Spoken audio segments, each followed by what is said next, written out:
Sim, eu dormi com ele e não me arrependo de absolutamente nada, disse minha esposa com um sorriso sarcástico, abandonando nosso jantar de aniversário ao lado dele. Eu apenas ri, porque sabia que a entrega do dia seguinte seria um choque daqueles, algo que eu vinha planejando há muito tempo. Passando para falar que vocês que permanecem nos acompanhando são demais. Bora pro vídeo. Foram 5 anos de casamento e, justamente no nosso aniversário, Sarah escolheu o Mistral, um dos restaurantes mais sofisticados de Boston, para detonar a bomba que destruiria nossa vida juntos. Eu deveria ter ficado arrasado, deveria ter perdido o controle, feito uma cena, mas não. Continuei calmo, cortando mais um pedaço do salmão perfeitamente preparado, enquanto ela permanecia de pé, acompanhada de Fred, meu sócio de negócios, esperando ansiosamente que eu desmoronasse. Você não vai nem lutar por mim? Ela disparou, a voz ecoando pelo salão e chamando a atenção dos outros clientes. Levantei os olhos do prato e a encarei com uma tranquilidade que só meses de preparação poderiam trazer. Por que eu lutaria por alguém que já fez a própria escolha? Mas, Sarah, você vai se surpreender muito com a entrega de amanhã. Fred parecia desconfortável ao lado dela, provavelmente se perguntando por que eu não estava reagindo como o marido devastado que ele esperava ver. Que entrega? Sarah insistiu. Mas eu simplesmente voltei ao meu jantar, descartando os dois com a indiferença de quem vinha esperando exatamente por aquele momento. Eles foram embora juntos, e o som dos saltos de Sarah batendo com força contra o mármore ecoou pelo restaurante. Eu, por outro lado, finalizei a refeição sozinho, comemorando em silêncio o fato de ter transferido todas as nossas participações da empresa conjunta para as minhas contas pessoais poucas horas antes. As câmeras escondidas que instalei em nosso escritório, 3 meses atrás, haviam registrado absolutamente tudo, cada beijo roubado, cada plano sussurrado, cada prova que confirmava o que eu já suspeitava desde que notei o interesse repentino de Sarah em trabalhar até tarde e os compromissos estratégicos de Fred para reuniões privadas. Paguei a conta com um cartão que Sarah nunca soube que existia, caminhei até meu carro com a satisfação de quem vê seu plano começar a render frutos, e dirigi até o apartamento do meu irmão Mike, em Cambridge, onde eu já estava hospedado há uma semana. E aí, como foi? Mike perguntou ao me receber na porta. Não consegui conter o sorriso. Exatamente como planejado. Ela caiu direitinho na armadilha. Agora, passamos para a segunda fase. Peguei o celular e mostrei a ele a mensagem que havia redigido meses antes, pronta para ser enviada ao nosso advogado na manhã seguinte. Ellen vai adorar isso. Temos tudo de que precisamos, e Sarah acabou de me dar a peça final, confessando diante de testemunhas. Mike balançou a cabeça, impressionado.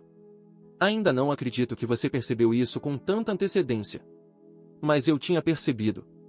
Havia sentido as mudanças sutis no comportamento dela, a forma como passou a tratar o casamento como um contrato de negócios pronto para ser rescindido quando surgisse uma proposta melhor.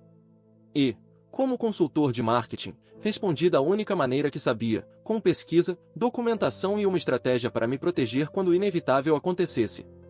Abri o notebook e mostrei a Mike o dossiê digital que vinha construindo como um promotor montando um caso contra o crime organizado. As fotos do detetive particular que contratei mostravam Sarah e Fred em encontros no Fairmont Copley Plaza, no Four Seasons em 3 diferentes hotéis boutique em Cambridge, cada encontro registrado com precisão de horário, como se tivesse sido preparado para um tribunal. Meu Deus, Nathan, você tem tudo, Mike sussurrou, enquanto eu passava por pastas organizadas por data e local, cheias de registros telefônicos, recibos de hotel e extratos do cartão de Fred, aos quais eu tinha acesso por conta da nossa sociedade. Cliquei em outra pasta, revelando transcrições das conversas que gravei com o Spivare que instalei no celular de Sarah durante um de seus banhos demorados. Conversas em que os dois não falavam apenas das aventuras sexuais, mas também de como planejavam me expulsar da empresa de consultoria assim que tornassem o relacionamento público. Escuta essa, da última terça-feira, disse, apertando play em um arquivo de áudio. A voz de Sarah ecoou, rindo de como eu era ingênuo, dizendo que seria fácil levar metade dos meus bens no divórcio, enquanto Fred prometia que, em 6 meses, os dois estariam comandando a empresa juntos. O que fez o queixo de Mike cair, porém, foi ouvir Fred detalhando seu esquema para desviar dinheiro dos clientes através de notas fiscais falsas, fundos que ele já estava transferindo para uma conta secreta destinada a bancar o futuro dele com minha esposa. Venho rastreando cada transação há 3 meses, expliquei, mostrando planilhas tão minuciosas que fariam qualquer contador forense sorrir de satisfação. Fred já desviou mais de $200 mil, e Sarah sabia de cada centavo, porque ela mesma ajudava a forjar a documentação falsa. Meu celular vibrou de novo, mais uma chamada desesperada de Sarah, a sétima em 2 horas, que, claro, ignorei. Em vez disso, disquei para Ellen, minha advogada de divórcio, que eu havia contratado discretamente 6 semanas antes. Ellen, aqui é o Nathan. A armadilha funcionou perfeitamente. Ela confessou em público e eu tenho tudo documentado, exatamente como combinamos. A risada de Ellen foi afiada e cheia de satisfação. Nathan, com provas tão completas assim, ela vai ter sorte se sair apenas com o carro. Me envie tudo ainda hoje à noite e protocolamos o pedido logo pela manhã. Assim que desliguei, Mike fez a pergunta que eu já esperava. E aquela entrega que você mencionou para Sarah? Sorri e abri o navegador, mostrando a confirmação de envio expresso que eu havia agendado semanas antes. Pacotes de evidências estavam a caminho dos pais dela, da irmã, do chefe no instituto de caridade onde ela fazia trabalho voluntário e de 10 dos nossos maiores clientes. Todos precisavam saber exatamente o tipo de pessoas em quem estavam confiando seus orçamentos de marketing. Mike ficou boquiaberto encarando as etiquetas de envio. Você está destruindo a carreira dos dois ao mesmo tempo. Mas eu não estava destruindo nada. Eu apenas estava revelando a verdade que eles tentaram esconder a todo custo, a mesma verdade que emergiu das mensagens apagadas de Sarah, que eu recuperei com um software que ela nem imaginava existir. Cada mensagem era uma peça do quebra-cabeça, levando a algo muito maior do que uma simples traição, fraude, desvio de dinheiro e conspiração para roubar o trabalho de toda a minha vida. A parte mais bonita disso tudo, continuei, é que Sarah não tem ideia de que hoje à tarde eu congelei nossas contas conjuntas, cancelei os cartões de crédito dela remotamente e transferi todos os contratos da empresa para minha LLC pessoal, onde ela não tem nenhum direito legal. Naquela noite, enquanto provavelmente celebrava sua liberdade com Fred em algum hotel escolhido para a rodada de vitória, ela teria a surpresa amarga de descobrir que a rede de segurança financeira havia desaparecido, deixando-a à deriva em uma realidade para a qual não estava preparada. Acordei cedo no dia seguinte e comecei a executar a fase de destruição profissional do meu plano com a precisão de uma operação militar. Minha primeira ligação foi para a central de denúncias de fraude do IRS. Apresentei documentação detalhada do esquema de sonegação fiscal de Fred, incluindo registros bancários que comprovavam rendimentos não declarados vindos de desvio de verbas e notas falsas de despesas empresariais, material que faria qualquer agente federal salivar. O pacote de provas está sendo enviado para o senhor agora, informei ao agente, observando meu dossiê cuidadosamente preparado entrar no sistema de investigação federal que, em breve, transformaria a vida de Fred em um pesadelo. Minha segunda ligação foi para Marcus Shen, CEO da nossa maior conta, a startup de tecnologia que representava 40% do nosso faturamento. Marcus, aqui é o Nathan. Preciso te alertar sobre problemas sérios envolvendo meu sócio que comprometem a segurança da sua conta. Em questão de minutos, enviei provas do desvio de Fred junto com registros mostrando que fundos de clientes haviam sido transferidos para as contas pessoais dele. Isso encerrou imediatamente nossa parceria de 3 anos, antes que ele pudesse roubar ainda mais. Até às 9 da manhã, eu já havia contatado outros 8 grandes clientes com pacotes semelhantes, assistindo em tempo real a derrocada do nosso negócio conjunto. Contratos cancelados, pagamentos suspensos, e Fred ficando apenas com dívidas jurídicas e uma rede profissional desmoronando ao redor dele. Enquanto isso, Sarah começava a experimentar o gosto amargo da independência financeira. Ao tentar pagar o quarto de hotel com Fred, enfrentou uma cena humilhante na recepção do Vesting. Meu amigo David, gerente do hotel, me mandou uma mensagem animada contando que os cartões de crédito dela foram recusados 3 vezes, até que Sarah ligou para o banco e descobriu que suas contas estavam congeladas para investigação. Ela começou a gritar com o atendente, dizendo que era roubo de identidade, David escreveu. E Fred teve que usar o cartão dele, que também foi recusado, porque, ao que tudo indica, as contas dele já estavam sendo monitoradas pelos federais. Passei a manhã inteira contatando estrategicamente figuras importantes do setor de marketing de Boston, compartilhando versões selecionadas das provas de desvio de Fred com líderes da área. Eu sabia que essa notícia se espalharia pelas redes profissionais mais rápido do que fofoca em reunião de colégio. Na hora do almoço, meu celular já não parava, colegas me ligavam, chocados, oferecendo apoio, enquanto a reputação de Fred era destruída sistematicamente em todas as plataformas que realmente importavam. Sarah, por sua vez, tentou voltar ao nosso sobrado em Beacon Hill por volta do meio-dia. Mas encontrou as fechaduras trocadas e um aviso legal colado na porta, informando que ela não estava mais autorizada a entrar no imóvel devido ao envolvimento em atividades fraudulentas. A câmera de segurança que eu havia instalado registrou Sarah desabando em lágrimas nos degraus da nossa casa, ligando para o meu celular sem parar enquanto transeuntes observavam sua crise com aquela curiosidade mórbida típica de colapsos em público. Isso é melhor do que qualquer filme de vingança, comentou Mike quando mostrei as imagens. Mas eu não estava interessado em vingança. O que eu queria era justiça. E justiça significava que tanto Sarah quanto Fred precisavam enfrentar todas as consequências de suas escolhas. O toque final foi revelar a Mike que, há semanas, eu vinha alimentando Sarah com informações falsas através de um e-mail anônimo, fazendo-a acreditar que eu tinha um caso com minha assistente Sofia. Isso deu a ela a justificativa moral que precisava para se entregar a Fred sem culpa, ao mesmo tempo em que me forneceu provas valiosas da traição premeditada, algo que seria inestimável no tribunal. Naquela mesma noite, Sarah lançou uma campanha desesperada nas redes sociais, que até seria impressionante se não fosse tão obviamente manipuladora. Em seu Facebook, me pintava como um marido emocionalmente abusivo, que a havia empurrado para os braços de outro homem depois de anos de comportamento controlador e manipulação financeira. Postou fotos cuidadosamente encenadas, lágrimas de crocodilo e legendas calculadas para arrancar a simpatia dos nossos amigos em comum. Esperei exatamente 3 horas antes de lançar meu contra-ataque, uma montagem devastadora de áudios que editei, nos quais a própria voz de Sarah revelava seus planos para ficar com meu dinheiro, seu desprezo pelo nosso casamento e a estratégia detalhada para me acusar falsamente de abuso, conquistando assim apoio durante o divórcio. Nathan nunca foi suficiente para mim, sua voz ecoava pelos alto-falantes, acompanhada dos registros de horário e contexto. Eu mereço alguém que me dê o estilo de vida que eu quero. E se para isso eu tiver que destruí-lo, o problema é dele por ser tão ingênuo. A resposta foi imediata e brutal. Amigos que inicialmente tinham corrido em defesa dela começaram a postar comentários confusos e furiosos, percebendo que haviam sido manipulados para apoiar alguém que havia fabricado a própria narrativa de vítima. Poucos minutos depois, Lisa, a melhor amiga de Sarah, me ligou. Sua voz tremia de raiva e incredulidade. Nathan, me perdoa. Eu não fazia ideia de que ela era capaz de um nível de falsidade tão grande. Conheço a Sarah desde a faculdade e achava que sabia quem ela era. Ouvir como ela fala de você me deixou enjoada.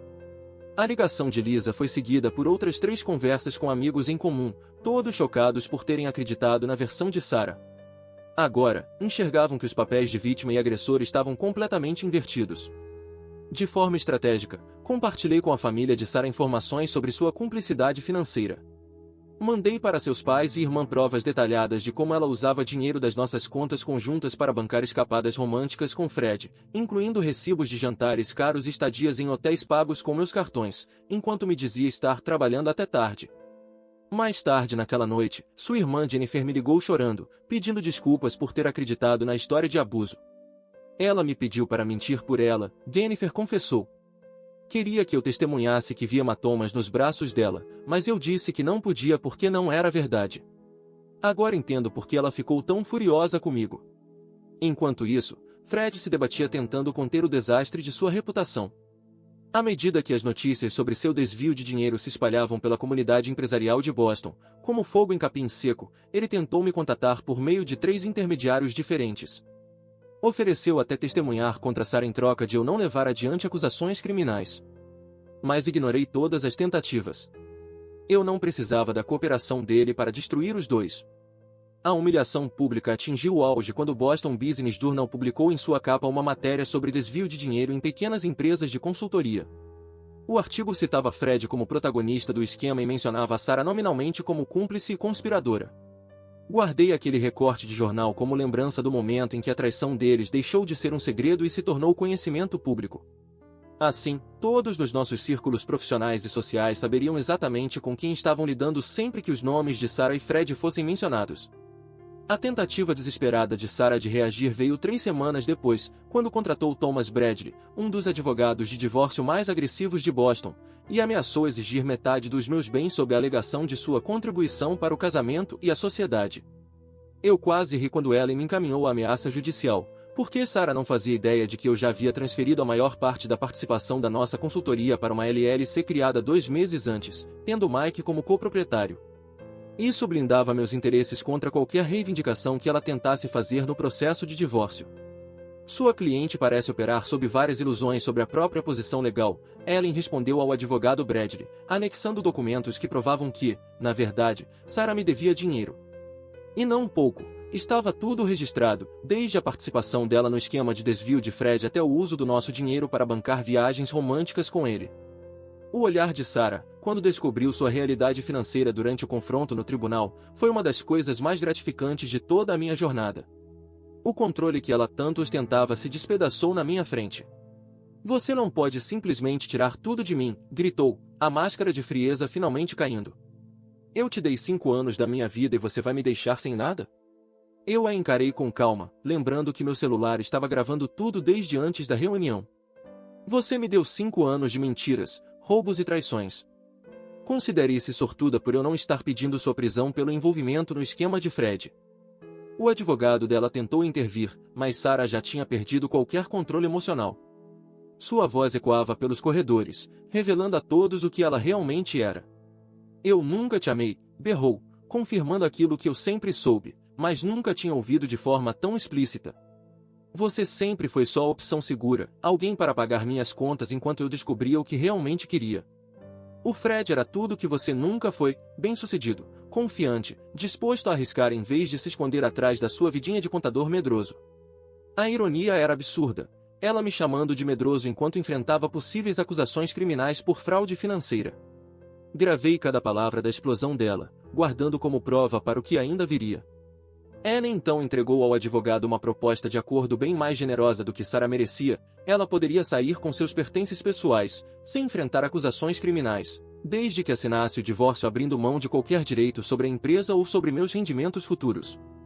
Isso é extorsão, Bradley protestou. Não, Ellen respondeu friamente, colocando sobre a mesa o dossiê de provas. Isso é misericórdia. Sua cliente desviou mais de $200 mil de clientes, usou o dinheiro do casamento para sustentar um caso extraconjugal e ainda tentou incriminar o próprio marido com provas falsas de abuso. Ela deveria agradecer por ainda ter a chance de sair livre. Enquanto isso, Fred já havia sido preso na semana anterior, depois que os investigadores federais analisaram todas as provas que eu entreguei. Ele agora enfrentava acusações que poderiam resultar em 3 a 5 anos de prisão. Observei pela janela do tribunal quando Sarah percebeu que o parceiro de crime não estava mais disponível para salvá-la. Estava sozinha, encurralada pelas próprias escolhas. 2 dias depois, veio a revelação mais assustadora. Sentei com Mike e contei que o caso de Sarah com Fred era apenas a ponta do iceberg. Na verdade, fazia parte de um plano elaborado para me destruir completamente, não só o casamento, mas minha reputação, minha liberdade e minha empresa. Mostrei a ele gravações das câmeras escondidas que nunca havia revelado. Lá estava Sarah no espelho do nosso banheiro, ensaiando lágrimas falsas, passando maquiagem para simular hematomas, encenando telefonemas desesperados para a polícia. Meu Deus, Nathan, Mike murmurou, horrorizado, enquanto assistíamos a cena dela revirando roupas, bagunçando o quarto, montando um cenário que parecia saída de um caso real de violência doméstica. Ela planejava acabar com a minha vida inteira. As câmeras registraram tudo, pesquisas sobre leis de violência doméstica, impressões de laudos médicos falsos, ensaios de depoimentos como vítima em frente ao espelho. O caso com Fred, expliquei, era só a parte mais visível e até menos perigosa. As mensagens entre os dois revelavam o verdadeiro objetivo, escolher o momento certo para me acusar falsamente, ganhar acesso imediato às nossas contas conjuntas, enquanto eu enfrentava acusações criminais, assumir o controle da empresa. A irmã de Sarah, Jennifer, havia se recusado a participar de todo aquele plano, o que explicava a raiva constante que Sarah vinha demonstrando contra a própria família. Mas isso não a impediu de acreditar que conseguiria encontrar outras pessoas dispostas a apoiar sua narrativa inventada de abuso e controle. A filmagem mais perturbadora mostrava Sarah ao telefone com alguém que não conseguia identificar, discutindo como fazer com que seus machucados falsos parecessem reais o suficiente para convencer tanto a polícia quanto a equipe de pronto-socorro de que eu havia espancado gravemente. Preciso que isso pareça convincente, dizia ela na ligação. Porque assim que eu registrar a denúncia, vou ter acesso a tudo enquanto ele estiver ocupado com advogados de defesa criminal tentando provar a própria inocência. O entregável, que eu havia mencionado no nosso jantar de aniversário, não se limitava a provas do caso dela com Fred. Eram pacotes completos enviados aos seus pais, ao seu empregador e a vários amigos em comum, revelando não apenas a traição, mas também seu plano detalhado de cometer perjúrio, fraude de seguro e apresentar queixas falsas à polícia para roubar minha empresa e destruir minha reputação. O chefe de Sarah na organização sem fins lucrativos onde ela atuava como voluntária me ligou pessoalmente depois de receber o material. Sua voz transmitia choque e decepção. Foi horrível descobrir que alguém em quem confiávamos com populações vulneráveis estava planejando manipular o sistema legal criado para proteger verdadeiras vítimas de abuso, disse ele. Pouco depois, explicou que a diretoria havia votado de forma unânime por afastá-la imediatamente. É um risco inaceitável para nossa instituição e para as pessoas que atendemos.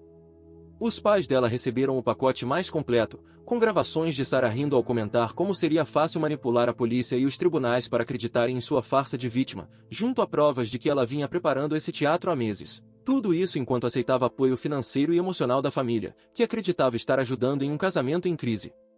6 meses depois daquele confronto no nosso jantar de aniversário, minha vida era completamente diferente. Eu morava em uma cobertura com vista para o porto de Boston, minha consultoria prosperava sem a interferência criminosa de Fred e minha conta bancária estava mais saudável do que em qualquer momento do meu casamento com alguém que me tratava como um caixa eletrônico pessoal.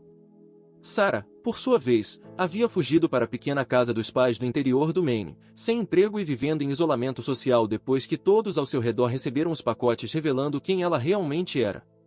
Enquanto isso, Fred cumpria a pena de 4 anos em uma prisão federal por fraude e desvio de dinheiro. Eu havia reconstruído minha base de clientes em tempo recorde, em parte porque a notícia sobre meu desmonte cirúrgico de 2 pessoas que tentaram me destruir correu solta na comunidade empresarial de Boston. Isso me deu a reputação de alguém confiável e, ao mesmo tempo, absolutamente implacável quando traído. Meu novo escritório no distrito financeiro tinha o dobro do tamanho daquele que eu dividia com Fred, e já contava com 3 funcionários para atender a crescente demanda de clientes que me procuravam justamente por causa da minha habilidade em proteger interesses empresariais. Você se tornou quase uma lenda, Ellen comentou em um almoço no mesmo restaurante onde Sarah havia confessado sua traição, lugar que escolhi de propósito, para simbolizar o quanto minha vida tinha mudado. Já recebi 4 colegas advogados me perguntando como você reuniu provas tão completas sem levantar suspeita, e 2 potenciais clientes pediram especificamente para trabalhar comigo porque sou a advogada que ajudou Nathan Richardson a derrubar a esposa infiel e o sócio desonesto. Mas a maior surpresa veio ao conhecer Bruna Walsh, promotora federal que havia atuado no caso de Fred.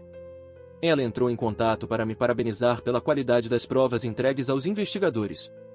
Bruna era tudo o que Sarah nunca foi, brilhante, ética, financeiramente independente e genuinamente impressionada com minha inteligência estratégica, em vez de se sentir ameaçada por ela. Muita gente que descobre uma traição reage com raiva e toma decisões impulsivas, disse-me em um café depois da audiência de sentença de Fred. Você transformou isso em uma verdadeira aula de investigação meticulosa e planejamento estratégico. Isso é, na verdade, bem atraente. Nosso relacionamento se desenvolveu de forma natural ao longo de alguns meses, construído sobre respeito mútuo e valores compartilhados, o completo oposto da dependência financeira e da manipulação que tinham marcado meu casamento com Sarah. Bruna valorizava minha atenção aos detalhes e meu jeito de planejar cada passo.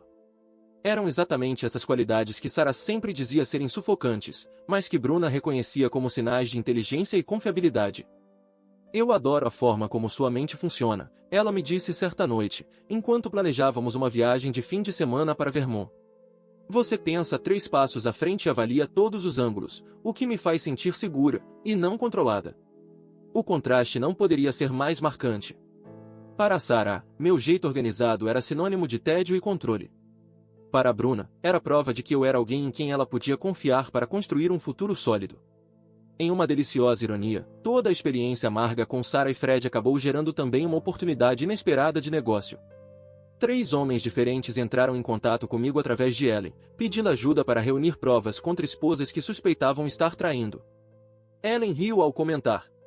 Você criou sem querer um nicho de mercado. Agora os maridos traídos querem contratar o cara que desmascarou a esposa de tal forma que ela teve que fugir do estado. Eu ainda avaliava se transformaria essa atividade paralela em algo formal quando Sarah fez sua última e desesperada tentativa de voltar para minha vida. Enviou uma mensagem através do escritório de Jennifer, provavelmente na esperança de contornar os bloqueios que eu havia colocado em todos os meus canais pessoais de comunicação. Diga a Nathan que eu estava errado em tudo, dizia a mensagem. Sei que não mereço perdão, mas preciso que ele saiba que perder ele foi o maior erro da minha vida. Fred nunca se importou comigo como Nathan se importava, e eu joguei fora o único amor verdadeiro que já tive.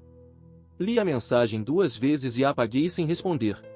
Por que a mulher que planejou me incriminar por violência doméstica para roubar minha empresa não merecia nem mesmo a satisfação de saber que suas palavras haviam chegado até mim?